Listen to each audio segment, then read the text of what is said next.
Hi friends, চলে এসেছি নতুন একটা ভিডিও নিয়ে। তাহলে আজকে আমরা কি করবো, উদ্ভিদ হরমোনের প্রকার নিয়ে। ঠিক আছে, তাহলে ফার্স্ট আমরা আলোচনা করবো কাকে নিয়ে, অক্সিন হরমোন নিয়ে। অক্সিন হরমোনের ব্যাপারে এর আগে পড়েছিলাম কি বলে, উদ্ভিদে কি বৃদ্ধিতে ত্বরান্বিত করে। এর সম্পর্কে কি পড়েছিলাম ফার্স্টে পড়েছিলাম উদ্ভিদের বৃদ্ধিতে সাহায্য করে। কোথায় পাওয়া যায় এটা, মূল ও কাণ্ডের অগ্রভাগে পাওয়া যায়। ঠিক আছে, কোথায় সংশ্লেষিত হয়, বর্ধনশীল পাতার কোষে। ঠিক আছে, আর কি এটা হচ্ছে নাইট্রোজেন গঠিত একটা জৈব অম্ল। নাইট্রোজেন গঠিত জৈব অম্ল। তাহলে আমি যদি সংজ্ঞা বের করতে যাই, তাহলে এখান থেকে আমরা বলতে পারি না, কি বলবো, উদ্ভিদের মূল দেহকে, ঠিক আছে, উদ্ভিদের মূল ও কাণ্ডের অগ্রভাগে অথবা ভ্রূণমুকুল আবরণীতে অথবা আবরণীতে উৎপত্তি হয়ে, কি উদ্ভিদের মূল ও কাণ্ডের অগ্রভাগে উৎপত্তি হয়ে বর্ধনশীল পাতার কোষে সংশ্লেষিত হয়ে যে নাইট্রোজেন গঠিত জৈব অম্ল উদ্ভিদের বৃদ্ধিতে সাহায্য করে তাকে বলা হয় কি, অক্সিন।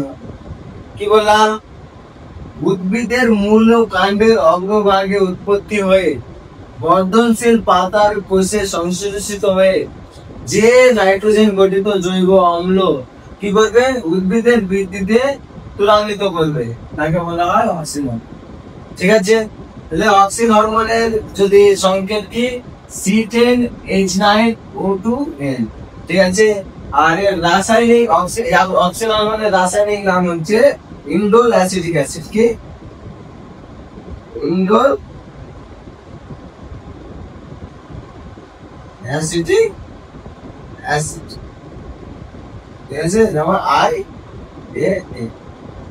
ঠিক আছে, তাহলে কি বললাম, অক্সিন হরমোনের কি সংকেত করলাম, রাসায়নিক নাম বললাম, আর কাকে বলে, কি বললাম, কাকে বলে, উদ্ভিদের মূল ও কাণ্ডের অগ্রভাগে উৎপত্তি হয়ে বর্ধনশীল পাতার কোষে সংশ্লেষিত হয়ে যে নাইট্রোজেন গঠিত জৈব অম্ল উদ্ভিদের বৃদ্ধিতে ত্বরান্বিত করে তাকে বলা হয় অক্সিন হরমোন। ঠিক আছে, যেমন সংকেত করলাম কি, C10H9O2N, আর কি রাসায়নিক নাম হচ্ছে ইন্ডোল অ্যাসিটিক অ্যাসিড। এবার আমরা পড়বো উৎস। পড়লাম উৎস, কোথায় পড়লাম, মূল ও কাণ্ডের অগ্রভাগে, তারপরে ফুল বর্ধনশীল পাতার কোষে, তারপরে ভ্রূণমুকুল আবরণীতে। এখানে উৎস হলো প্রকারভেদ টাইপসের, একটা হচ্ছে প্রাকৃতিক, একটা হচ্ছে কৃত্রিম। প্রাকৃতিক কোনগুলা, প্রাকৃতিক হচ্ছে ইন্ডোল অ্যাসিটিক অ্যাসিড, আর ইন্ডোল অ্যাসিটিক অ্যাসিড, আর এখানে হবে ইন্ডোল বিউটারিক অ্যাসিড। বললাম ইন্ডোল অ্যাসিটিক অ্যাসিড, আর একটা হচ্ছে ইন্ডোল বিউটারিক অ্যাসিড। এটা হচ্ছে প্রাকৃতিক অক্সিন হরমোন। কৃত্রিম অক্সিন হরমোন কি, IPA, ইন্ডোল প্রোপিওনিক অ্যাসিড। তারপরে হচ্ছে 2,4-D। ঠিক আছে, আরেকটা হচ্ছে ন্যাপথলিন অ্যাসিটিক অ্যাসিড। এটা গেল তোমার টাইপস প্রকারভেদ।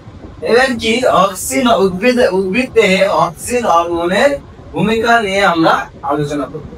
ঠিক আছে, এবার এর উপাদান কি কি নিয়ে অক্সিন হরমোন গঠন, এখানে সংকেত থেকে বুঝতে C10H9O2N। তাহলে কি কি নিয়ে তোমার অক্সিন হরমোন তৈরি, একটা হচ্ছে কার্বন, হাইড্রোজেন, অক্সিজেন আর নাইট্রোজেন নিয়ে কি অক্সিন হরমোন গঠিত।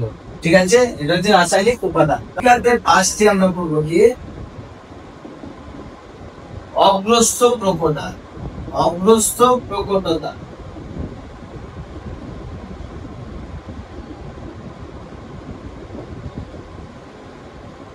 অগ্রস্ত প্রকটতা বলতে আমি কি বলেছিলাম এর আগে বলেছি, উদ্ভিদে অগ্রমুকুলের যদি বৃদ্ধি ঘটে, তো অগ্রমুকুলটাকে যদি আমি কেটে বাদ দিয়ে দিই, তাহলে কি কাকি মুকুলের বৃদ্ধি প্রাপ্ত ঘটবে। ঠিক আছে, তাহলে কি মুকুলোদ্গম ঘটবে, যেটা আমি বলেছিলাম। তাহলে কি বললাম, অগ্রমুকুলে যদি বৃদ্ধি ঘটে, অগ্রমুকুলকে যদি কেটে বাদ দিই, তাহলে কি কাঙ্ক্ষিত মুকুলের বৃদ্ধি ঘটবে। এটা ঘটনা থেকে বলছে কি অগ্রস্ত প্রকটতা। কি করবো, যখন উদ্ভিদে অগ্রমুকুলের বৃদ্ধি প্রাপ্ত হয় এবং অগ্রমুকুলটাকে যদি আমি কেটে বাদ দিয়ে দিই, তাহলে কাঙ্ক্ষিত মুকুলের বৃদ্ধি প্রাপ্ত করবে। এটাকে বলছে, এই ঘটনাকে বলছে অগ্রস্ত প্রকটতা। ঠিক আছে, এবার এটা কার প্রভাবে হয়, এটা অক্সিন হরমোনের প্রভাবে হয়। ঠিক আছে, এটার জন্য এটা তাহলে অগ্রস্ত প্রকটতা ঘটাতে কে সাহায্য করে, কি অক্সিন হরমোন।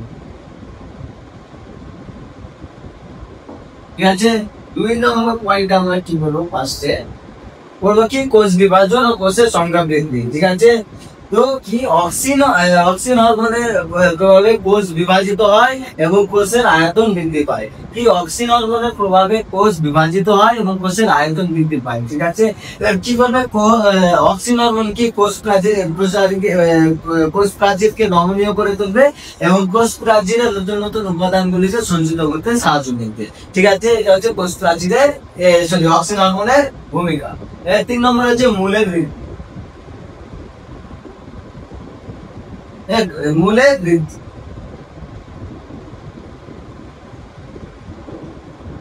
কম ঘনত্বের অক্সিজেন কি করবে, কম ঘনত্বের অক্সিজেন মূলের বৃদ্ধিতে সাহায্য করে। তাহলে আমি কি কি বললাম আজকে, কি কি বললাম ভূমিকাতে, অগ্রস্ত প্রকটতা। অগ্রস্ত প্রকটতা আমরা কি বললাম যে এই অগ্রমুকুলের উপস্থিতিতে কাক্ষিক মুকুল বাধাপ্রাপ্ত হয়, বৃদ্ধি বাধাপ্রাপ্ত হয়। সাধারণ যখন আমি বললাম অগ্রমুকুলকে আমি কেটে ফেলবো, তারপরে কাক্ষিক মুকুল কি হবে, বৃদ্ধি প্রাপ্ত হবে। তারপরে বললাম কি বললাম কথাটা, কি অগ্রমুকুলের উপস্থিতিতে কাক্ষিক মুকুলের কি বৃদ্ধি বাধাপ্রাপ্ত হয়। অগ্রমুকুলটাকে যখন আমি কেটে ফেলবো, তখন তার কাক্ষিক মুকুলটা বৃদ্ধি প্রাপ্ত হবে। এটা ঘটনাকে বলছে অগ্রস্ত প্রকটতা। এটা কার প্রভাবে হয়, অক্সিন হরমোনের প্রভাবে হয়। ঠিক আছে, তারপরে আমরা পড়লাম কোষ বিভাজন ও কোষের সংখ্যা বৃদ্ধি। কোষ বিভাজন আর কোষের সংখ্যা বৃদ্ধিতে কি অক্সিন হরমোনের প্রভাবে কি কোষ বিভাজিত হয় এবং কি কোষের আয়তন বৃদ্ধি পায়। এবার কি করবে, অক্সিন হরমোন কি কোষ প্রাচীরে কি করবে, কোষ প্রাচীরকে নমনীয় করে তুলবে এবং কোষের প্রাচীরের নতুন নতুন কি উপাদানগুলোকে সঞ্চিত করতে সাহায্য করবে। এটা বললাম কোষ বিভাজনে। তাহলে কি মূলের বৃদ্ধি কি করছে, কম ঘনত্বের অক্সিন হরমোন কি করবে, মূলের বৃদ্ধিতে সাহায্য করবে। ঠিক আছে, এটা হচ্ছে অক্সিন হরমোনের ভূমিকা। এবার আমরা পড়বো কি জিবরেলিন। জিবরেলিনের সংকেত হচ্ছে কি C19H22O6। ঠিক আছে, তাহলে রাসায়নিক উপাদান গুলো কি কি হবে, কার্বন, নাইট্রোজেন আর অক্সিজেন। এটা হচ্ছে রাসায়নিক উপাদান। ঠিক আছে, আর জিবরেলিনের কি রাসায়নিক নাম কি হবে, রাসায়নিক নাম হচ্ছে জিবরেলিক অ্যাসিড। কি জিবরেলিক অ্যাসিড। ঠিক আছে, এবার আমরা পড়বো জিবরেলিন হরমোন কাকে বলে। এর আগে আমরা কি করলাম, অক্সিন হরমোন কি নাইট্রোজেন গঠিত ছিল। এর সম্পর্কে আমরা আবার ভাবে যোগ করবো। আসতে কি হবো, কোথায় থেকে, উৎপত্তি, পরিপক্ক বীজ,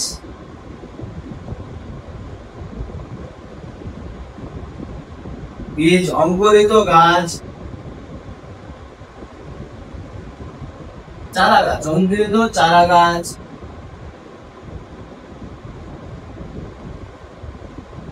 পাতা ইত্যাদি পরিপক্ক বীজ, অঙ্কুরিত চারা গাছ। ঠিক আছে, এটা হচ্ছে নাইট্রোজেন বিহীন।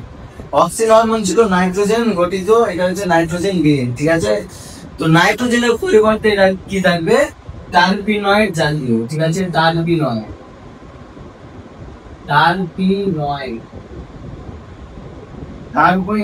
এটা নাইট্রোজেন গোষ্ঠীতে পড়লো, এটা টারপিনয়েড গোষ্ঠীতে পড়বে। ঠিক আছে, তারপরে আমরা পড়বো কি কি উদ্ভিদের বৃদ্ধিতে ত্বরান্বিত করে, বৃদ্ধিতে। তারপরে কি করবে, বীজের সুপ্তাবস্থা ভঙ্গ করতে সাহায্য করে। কি বীজের সুপ্তাবস্থা ভঙ্গ করতে সাহায্য করে। ঠিক আছে, তাহলে এবার আমরা সংজ্ঞা বের করি। কি উদ্ভিদের পরিপক্ক বীজ ও অঙ্কুরিত চারা গাছ থেকে সংশ্লেষিত হয়ে যে টার্পিনয়েড গোষ্ঠীর অন্তর্গত যে জৈব অম্ল কি উদ্ভিদের পরিপক্ক বীজ ও অঙ্কুরিত চারা গাছ থেকে সংশ্লেষিত হয়ে টার্পিনয়েড গোষ্ঠীর অন্তর্গত যে জৈব অম্ল উদ্ভিদের বৃদ্ধি ও বীজের সুপ্তাবস্থা ভঙ্গ করতে সাহায্য করে তাকে কি বলবো আমরা জিপেরেলিন। বুঝতে পারলাম? ওখানে কি এর মধ্যে পার্থক্য কি ছিল? ওখানে মূলকাণ্ডে ছিল, এখানে কি মানে কি পরিপক্ক বীজ অঙ্কুরিত চারা গাছে হচ্ছে ওরা নাইট্রোজেন গঠিত ছিল, ওরা নাইট্রোজেন বিহীন, ওরা কি হবে নাইট্রোজেন গোষ্ঠীর আর কি টার্পিনয়েড গোষ্ঠীর আর কি বীজের সুপ্তাবস্থা নষ্ট করতে। পরিপক্ক বীজ অঙ্কুরিত যে উদ্ভিদের পরিপক্ক বীজ ও অঙ্কুরিত চারা গাছ থেকে সংশ্লেষিত হয়ে টার্পিনয়েড গোষ্ঠীর অন্তর্গত যে জৈব অম্ল উদ্ভিদের বৃদ্ধি ও বীজের সুপ্তাবস্থা ধ্বংস করতে সাহায্য করে তাকে বলা হয় জিপেরেলিন। আর সংক্ষেপ করে দিলাম C19H2O6 আর রাসায়নিক নাম হচ্ছে জিবরেলিক অ্যাসিড। আমরা উৎস পড়ে দিলাম, উৎস কোথায়? পরিপক্ক বীজ আর অঙ্কুরিত চারা গাছ। টাইপস কি? এটা হচ্ছে টাইপস হচ্ছে দু প্রকার, একটা হচ্ছে প্রাকৃতিক আর একটা হচ্ছে কৃত্রিম। প্রাকৃতিকটা হচ্ছে জিবরেলিক অ্যাসিডটাই প্রাকৃতিক, ঠিক আছে? তাদের মধ্যে প্রধান হলো ঠিক আছে? কি বললাম? প্রাকৃতিক জিবরেলিন অ্যাসিড মানে জিবরেলিন হরমোন হচ্ছে জিবরেলিক অ্যাসিড, তাদের মধ্যে প্রধান হলো কি GA3। আর কৃত্রিম জিবরেলিক অ্যাসিড হচ্ছে জিবরেলিন হরমোন হচ্ছে গ্লুকোনাসিড।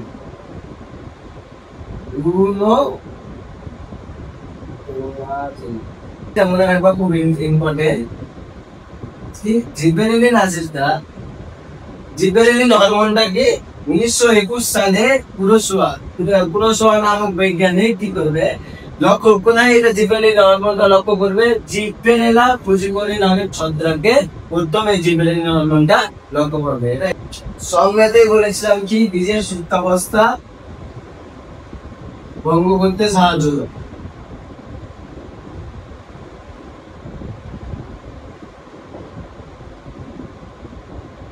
কি করে ভঙ্গ হয়? যেখানে এন্ডোজেনাস উদ্ভিদের ক্ষেত্রে যদি এন্ডোজেনাস কি জিবরেলিন হরমোন থাকে, এন্ডোজেনাস জিবরেলিন হরমোন যদি থাকে বা কি বলে এটাকে যেন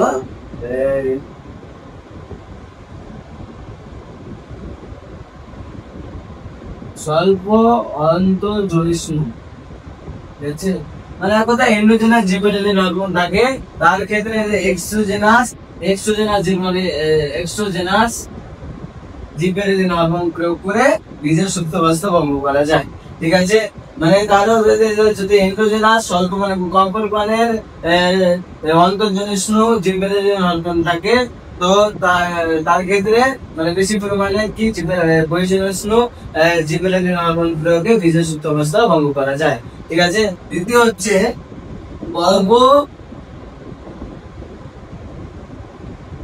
মধ্যের দৈর্ঘ্য বৃদ্ধি। জিবরেলিন হরমোনের প্রভাবে কি পর্বমধ্যের সংখ্যা বৃদ্ধি না হয়ে কি হবে, তাদের দৈর্ঘ্যের বৃদ্ধি হয়। মানে কোনো গাছ ধরো বৃদ্ধি প্রাপ্ত হচ্ছে, বড় হচ্ছে, মানে দৈর্ঘ্যতে বড় হচ্ছে, কি হয়? জিবরেলিন হরমোনের প্রভাবে পর্বমধ্যের সংখ্যা বৃদ্ধি না হয়ে কি করবে, তাদের দৈর্ঘ্যের বৃদ্ধি করবে, ঠিক আছে? এটা হচ্ছে জিবরেলিন হরমোনের ভূমিকা। এবার আমরা বলবো ফলের গঠনে।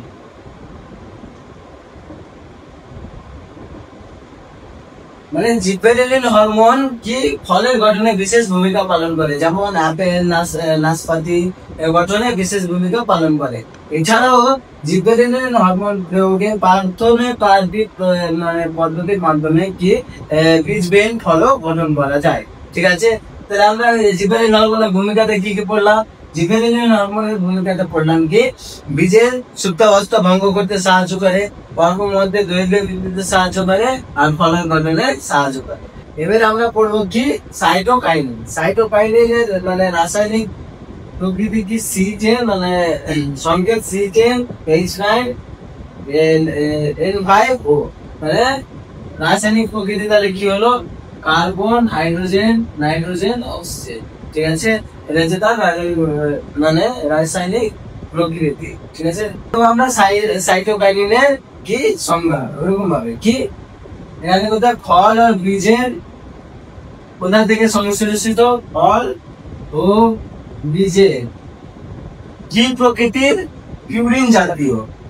জিবরেলিন কিসের প্রকৃতি ছিল, টার্পিনয়েড, এটা হচ্ছে পিউরিন। পিউরিন জাতীয়। অক্সিন হরমোন যেমন নাইট্রোজেন গঠিত, আর এটা হচ্ছে তোমার পিউরিন জাতীয় আর নাইট্রোজেন গঠিত।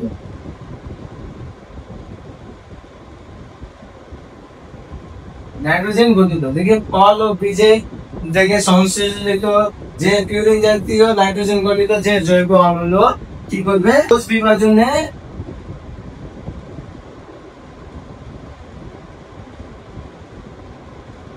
সাহায্য করবে। আর কি করবে, পার্শ্বীয় মুকুলের বৃদ্ধি ঘটাতে সাহায্য করবে। পার্শ্বীয় মুকুলের বৃদ্ধি ঘটাতে সাহায্য করবে। তাহলে সংজ্ঞাটা কি দাঁড়াচ্ছে, উদ্ভিদের ফল ও বীজের থেকে সংশ্লেষিত পিউরিন জাতীয় নাইট্রোজেন গঠিত যে জৈব অম্ল উদ্ভিদের কোষ বিভাজনে সাহায্য করে এবং কি কোষ বিভাজনে এবং পার্শ্বীয় মুকুলের বৃদ্ধিতে সাহায্য করে, তাকে কি বলবো, সাইটোকাইনিন। ঠিক আছে, সাইটোকাইনিন যেমন হচ্ছে দুই প্রকার, একটা প্রাকৃতিক আর একটা হচ্ছে কৃত্রিম। প্রাকৃতিক হচ্ছে তোমার জিওটিন, আর কৃত্রিম হচ্ছে কাইনেটিন। ঠিক আছে, আমরা সংজ্ঞাতে কি করলাম, সাইটোকাইনিন কার্ড ফার্স্টে কি বললাম, কোষ বিভাজনে সাহায্য করে। সাইটোকাইনিন কি কোষ বিভাজনে, উদ্ভিদের কোষ বিভাজনে গুরুত্বপূর্ণ ভূমিকা পালন করে। 2 নম্বর কি বললাম, পার্শ্বীয় মুকুলের বৃদ্ধিতে। পার্শ্বীয় মুকুলের বৃদ্ধিতে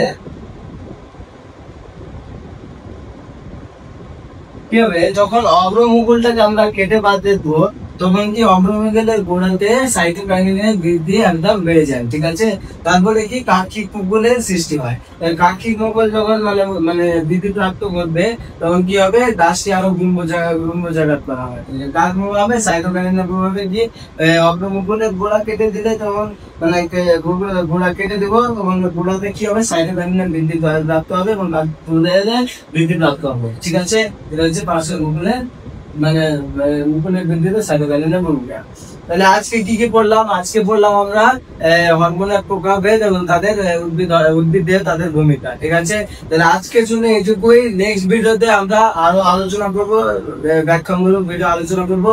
তাহলে কোনো সমস্যা হয়ে থাকলে কমেন্ট করিও এবং ভিডিওটিকে লাইক করে এবং চ্যানেলটিকে সাবস্ক্রাইব করে দিও। ধন্যবাদ।